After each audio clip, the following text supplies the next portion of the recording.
দেশে যোগাযোগ ব্যবস্থা বাড়ছে, দেশে রোড সংস্কার হচ্ছে, সেতু হচ্ছে।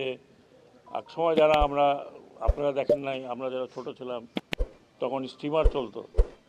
একমাত্র বরিশালে যাতায়াতের পথ ছিল ওই কটা স্টিমার, যেটা প্রথমে ছিল পাকিস্তান স্টিমার সার্ভিস, পরে বাংলাদেশ স্টিমার সার্ভিস।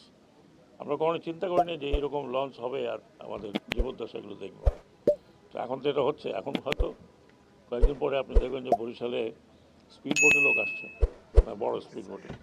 হ্যাঁ, তো যোগাযোগের তো উন্নতি হতে হবে। যোগাযোগ তো আপনি এক জায়গায় থেমে রাখা যাবে না। তো সেতু হবে, রেল লাইন হবে, এই আধুনিক যোগাযোগ, ইভেন আপনার নৌ যোগাযোগেও অনেক আধুনিকতা আসবে।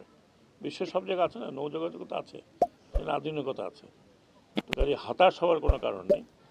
আমি মনে করি একটা জিনিস, আমি মনে করি ডিসি সাহেব এখানে আছেন, এই শহরটাকে আপনারা পরিষ্কার রাখেন।